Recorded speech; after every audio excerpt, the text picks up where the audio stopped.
Olá, eu sou Catiúcia Bramochenko, eu sou psicóloga, neuropsicóloga e hoje a gente vai falar sobre transtorno afetivo bipolar. O transtorno bipolar, dentro do DSM-5, que é um documento mais atualizado sobre os transtornos mentais, ele já não está mais incluso dentro da categoria de transtornos depressivos. Mas aqui no Brasil ainda é utilizado para diagnósticos e é preconizado pela OMS a utilização do CID-10, né? A gente vai para a versão 11 em breve aqui no país, em outros países já está sendo utilizado, mas aqui a gente ainda está na versão 10. Hoje eu vou falar sobre o transtorno bipolar de acordo com o DSM-5, que é o que a gente utiliza em pesquisas, mas que as características diagnósticas elas são condizentes também com a CID-10. Então, quando a gente fala do transtorno bipolar, é importante a gente entender que existem duas categorias diagnósticas dentro desse transtorno. O transtorno bipolar do tipo 1 e o transtorno bipolar do tipo 2. O que vai mudar, o que vai alterar, né, esse diagnóstico do tipo 1 para o tipo 2? A característica básica que diferencia os dois diagnósticos, tipo 1 e tipo 2, é a existência de algum episódio maníaco ao longo da vida da pessoa que está sendo diagnosticada. Então, a pessoa que tem um diagnóstico de transtorno bipolar tipo 1, isso diz pra gente claramente que ela já teve ou ela está tendo um episódio maníaco.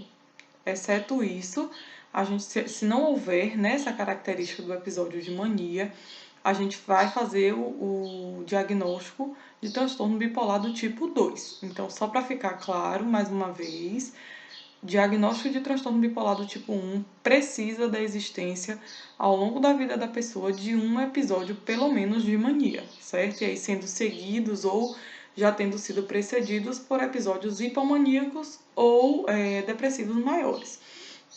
E aí a gente precisa entender, então, o que é um episódio maníaco, o que é um episódio hipomaníaco e o que é um episódio depressivo maior, né? Ou uma depressão maior. Quando a gente fala de episódio maníaco, a gente está falando de uma alteração do humor, certo? Sempre que se fala de transtorno bipolar, a gente está falando de um transtorno que é marcado por alterações do humor, seja um humor elevado ou um humor rebaixado, né? A mania, quando a gente fala desse episódio, a gente está falando de um humor anormal, né? Um humor elevado, acima daquilo que é comum ou esperado para uma pessoa, persistente, né? Dura um período longo de tempo, não é um período tão curto de tempo. E esse humor ele pode ser ou expansivo ou irritável. E aí isso chama a atenção das pessoas que estão ao redor da pessoa, porque é excessivo, né? Então existe muitas vezes um excesso de energia, um excesso de atividades, existe muitas vezes a redução do sono. Então, como é que a gente faz o diagnóstico aí de um episódio maníaco? Então, a gente precisa entender que, junto com essa alteração do humor e com o aumento da energia ou da atividade da pessoa, a gente precisa entender se existem alguns critérios diagnósticos. Por exemplo, autoestima inflada ou um senso de grandiosidade, uma autodescrição condizente com grandiosidade, redução da necessidade de sono. Geralmente os pacientes, quando estão no episódio maníaco, eles dormem muito pouco. Tem pacientes que chegam a passar algumas noites sem dormir ou dormem de 2 a 3 horas por noite. Então, existe uma necessidade de sono por esse organismo muito reduzida. Existe também uma loquacidade, é uma fala exagerada. Alguns sujeitos chegam a relatar uma pressão para o falar, uma pressão do discurso, não conseguem controlar a velocidade e a quantidade dessa fala. Então, eles falam, né, de uma forma exagerada. Uma outra questão é a distraibilidade, uma dificuldade de acentuar ou de parar a atenção em determinados fatores. Então, existe essa oscilação da atenção. Um envolvimento excessivo em atividades com elevado potencial para consequências dolorosas, ou para consequências que causem algum tipo de sofrimento psíquico, sofrimento social. Então, compras excessivas, o comer compulsivos, a compulsão sexual, investimentos financeiros exagerados. Isso tudo é comum acontecer nos quadros de um episódio maníaco.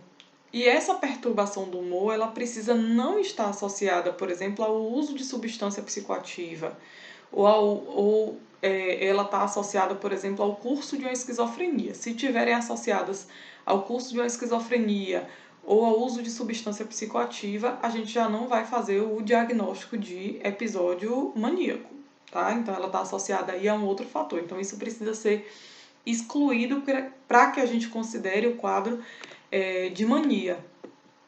Aí a gente vai compreender a diferença então para um episódio hipomaníaco. No episódio hipomaníaco, essas características elas são mais brandas. Não é que elas sejam não é que elas sejam mais graves, elas são mais brandas. Então a gente tem ali um período de humor anormal, também elevado, pode ser expansivo, pode ser irritável, mas não chama tanta atenção, tanto a nossa atenção quanto o episódio de mania. Então muitas vezes passa despercebido pelos familiares ou para quem convive com a pessoa, porque é uma elevação, mas ela não é tão abrangente ou tão chamativa quanto o episódio maníaco. Durante essa perturbação do humor também, e esse aumento da energia, da atividade, precisa existir também a autoestima inflada, a redução da necessidade de sono, a pessoa fica mais loquaz, ela pode ter também uma fuga de ideias ou experiências subjetivas relacionadas a pensamentos acelerados. Isso também acontece na mania e de uma forma mais acentuada. A distraibilidade também está presente, né? O aumento da atividade também e o envolvimento excessivo em atividades perigosas também. Só que isso acontece de uma forma mais branda do que o quadro de mania, mas as características são muito parecidas. Então a gente precisa ter um cuidado, porque aqui a gente vai considerar a quantidade e a qualidade desses sintomas, o quanto que isso interfere e o quanto que isso está bem marcado na vida do sujeito, o quanto que isso altera junto com o humor, né? O humor ele está elevado, o quanto que essas características aparecem aí. Esses episódios eles estão associados a uma mudança no funcionamento que não é característico daquele sujeito.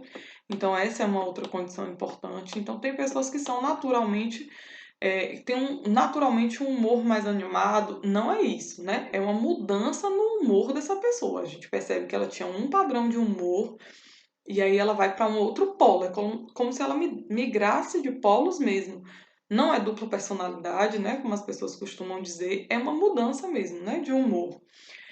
Essa perturbação de humor, elas são observáveis por outras pessoas que estão ao seu entorno, então outras pessoas conseguem observar que essa pessoa mudou de humor. E esse episódio ele não é tão grave a ponto de causar um prejuízo acentuado no funcionamento social e profissional. Então aí a gente considera a hipomania. A mania ela causa com maior gravidade uma mudança no funcionamento social desse sujeito. Já a hipomania não, por ser mais branda e por isso muitas vezes ela passa, como eu já tinha sinalizado, de uma forma despercebida. E a gente também tem que ter o cuidado de observar se não tem um fator fisiológico, se não está associado a algum abuso de substância, ao uso de alguma droga, de medicamento, para poder fazer o diagnóstico. E a outra característica que é importante dentro de um episódio, de um transtorno, na verdade, bipolar, é o episódio depressivo maior. E aí está relacionado a características da depressão, né? Então a gente precisa ter ali 5 ou mais sintomas presentes durante esse episódio de depressão. E aí quais são esses sintomas comuns à depressão? O humor deprimido na maior parte do dia ou em quase todos os dias do sujeito, esse humor está rebaixado, está associado ao sentimento de vazio, à desesperança, a uma redução do movimento corporal e do interesse em atividades.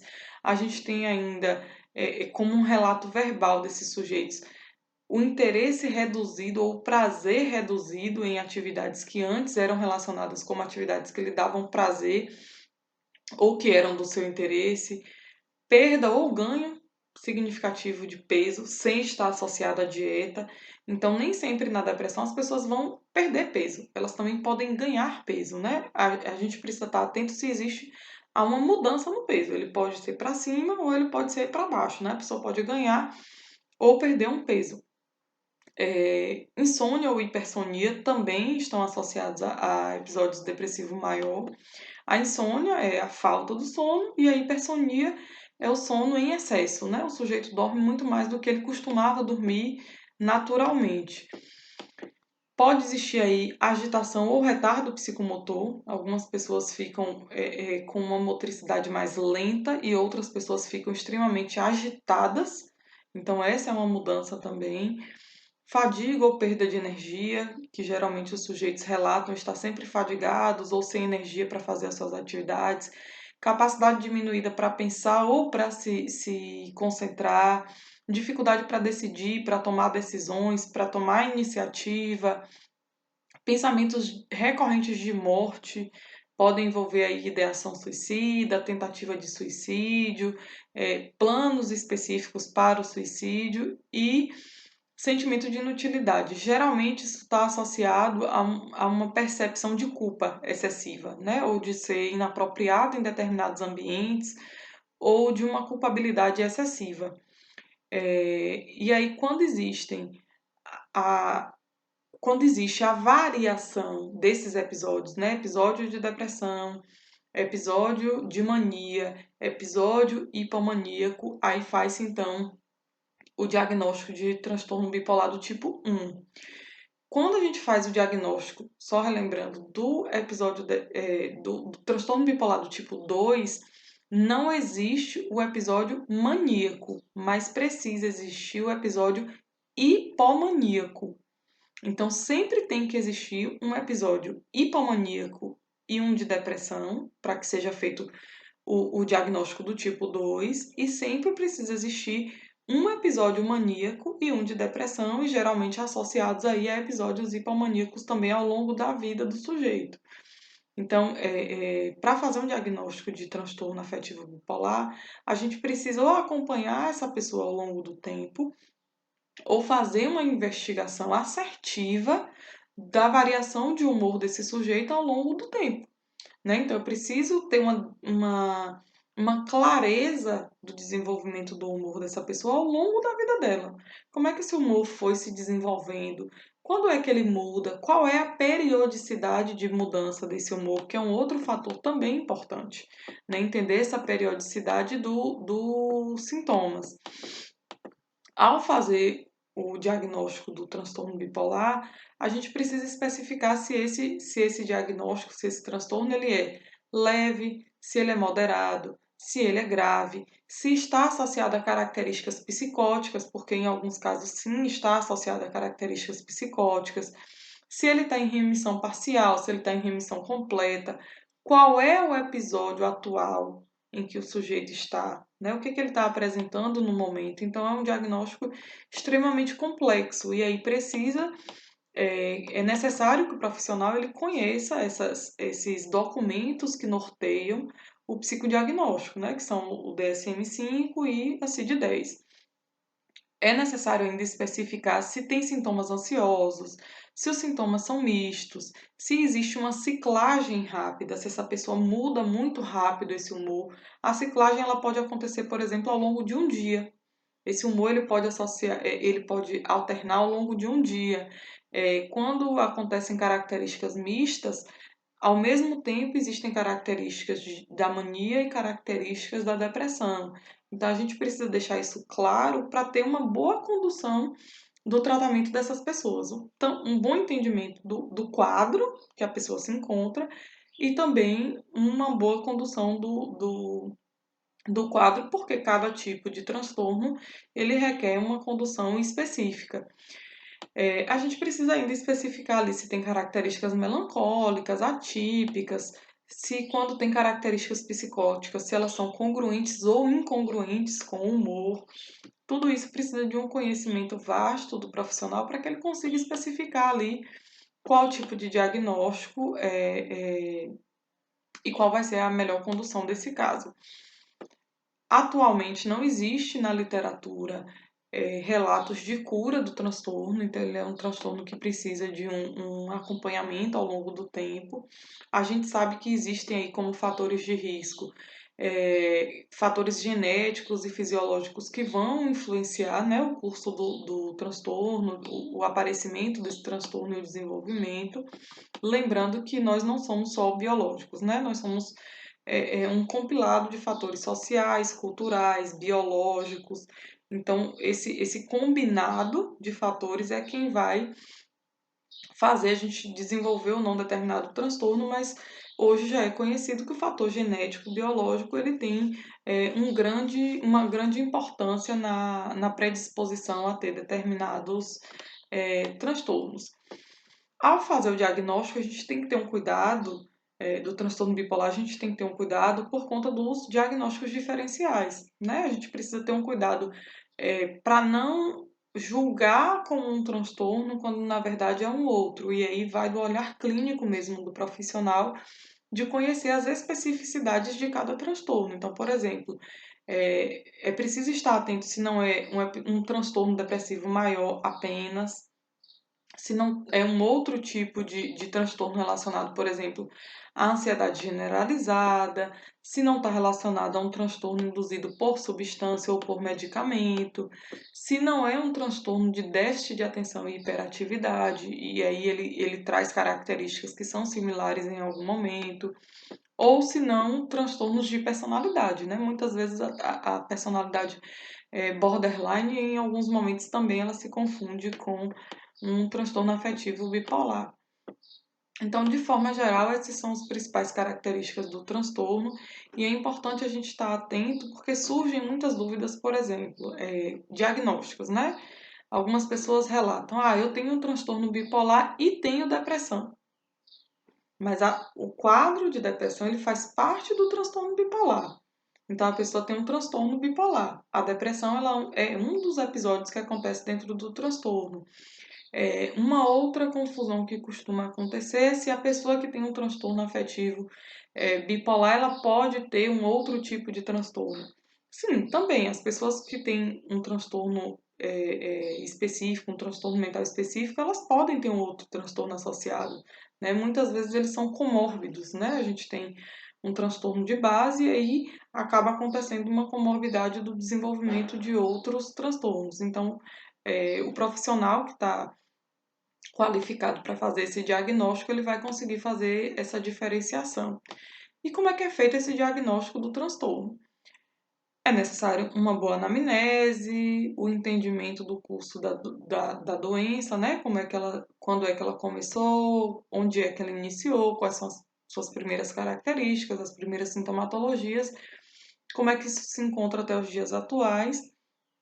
Para os psicólogos que trabalham com teste, porque não é só o psicólogo que vai fazer o diagnóstico, né? Existem os médicos psiquiatras, que vão também fazer o diagnóstico, mas para os profissionais da psicologia, existem aí os instrumentos psicológicos que vão auxiliar a gente na conduta e na condução de uma investigação psicológica. Mas no caso do transtorno bipolar, precisa de uma investigação psicológica aprofundada para conhecer todos os detalhes do transtorno.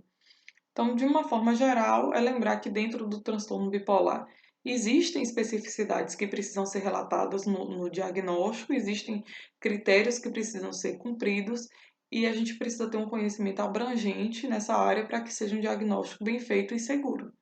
Então, de uma forma geral, é isso, e eu espero que vocês tenham gostado e até a próxima!